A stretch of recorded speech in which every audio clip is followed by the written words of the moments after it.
Later, when Jenna went back to the party to look for Andrea, she spotted Amy in the corner of the dining room trying to get rid of some guy. There was something about the boy that gave Jenna the creeps. He was wearing a rolled up blue bandana around his head and had an earring in the shape of a skull dangling from one ear. But it wasn't the way he dressed that bothered her. Lots of kids dressed like he did. No, it was something else, something in his behavior and the way he kept trying to force himself on Amy. For a split second, she considered going up to Amy and pretending she wanted to talk to her just to get this guy off her back. But then she thought better of it. It really wasn't any of her business. When she came back through the dining room again a few minutes later, she saw Amy escaping alone out the back door, and she felt an unexpected relief. She finally found Andrea sitting under a tree in the Passarello's backyard. Her eyes were wet and red-rimmed, and the first thing she did when she saw Jenna was yank a fistful of grass from the lawn and throw it at her. "I can't believe you did that!" she shrieked. Jenna kept a safe distance from her. There was no telling what else Andrea might decide to throw. "Come on, Andy. You wanted to meet him, didn't you?" A small rock whizzed by, only inches from Jenna's head. "I've never been so embarrassed in my life." Andrea kept feeling the space around her with her hands, trying to find another rock to throw. "Sure you have," Jenna reminded her cheerfully. "Remember 5th grade in music when Miss Cobb tapped you on the head with a ruler, which meant everybody else stopped singing and you had to sing solo? And she kept making you sing it over and over again, smacking that dumb ruler on your desk to keep the beat because you couldn't get the notes right?" "Thank you for reminding me of that." Another rock whipped by, just missing Jenna's shoulder. "Look, in the ultimate scheme of things, just how important can this be?" Jenna risked taking a few steps forward and then sat down beside Andrea.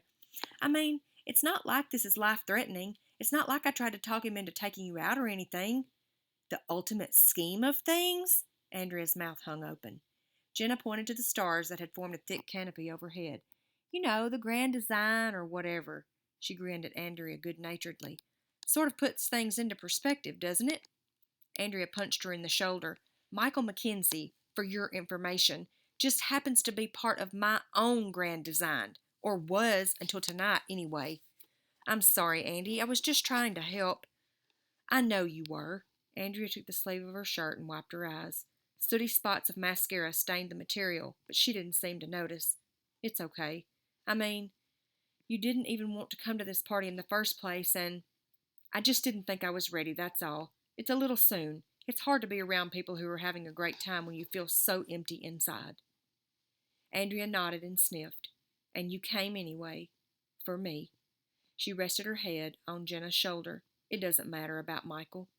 After a few minutes of silence, Jenna said, "All I did was tell him you wanted to meet him, and he said he'd like to meet you too, only he couldn't right then because he had to leave." "He said that? He said he wanted to meet me?" Andrea brushed the smudgy wet spots from her cheeks, looking hopeful. "Yes, he said, 'I'd like to meet your friend.' That's exactly what he said. His exact words." Andrea seized Jenna's arm. "You mean that? You're not making it up?" "Why would I make it up?" Jenna shook her head. "Next party. You'll see." Andrea leaned back against the tree, closed her eyes, and sighed. "Next party," she whispered. It took 5 difficult math problems before Jenna felt calm enough to go to bed. The whole night had been an emotional roller coaster ride. First Jason, then Andrea, even Amy. Then there was the odd feeling she had had when she saw Michael Mackenzie watching her from his car.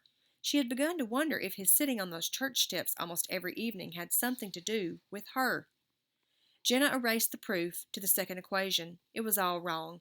She brushed off her paper and stared down at the problem, but the numbers blurred on the page. A larger puzzle filled her mind. Was it possible Michael was interested in her? She shook her head, immediately dismissing the idea. She felt disloyal to Andrea for even thinking such a thing. Besides, he wouldn't have been in such an all-fired hurry to drive off if that were the case. And who was she kidding? She might be okay to look at, but Andrea was downright gorgeous. Jenna bent over the last math problem on the page. If only relationships could be worked out through mathematics. But that was impossible. There were simply too many variables. She'd probably never figure these people out. Not Andrea, or Michael, or Amy, or Jason. It was all so complicated. Exhausted, Jenna closed her math book, slipped on her nightgown, and crawled into bed, hoping to go right to sleep. Instead, she lay awake for hours, trying to decide what to do about Jason. When she did fall asleep, her dreams gave her little peace, because this time As she stumbled through the dark forest with Amy beside her, another person appeared. Jenna was almost halfway down the path when she spotted a boy up ahead, sitting beneath the ghost tree, and even with his head down, his arms folded about his bent knees, she knew it was Michael Mackenzie.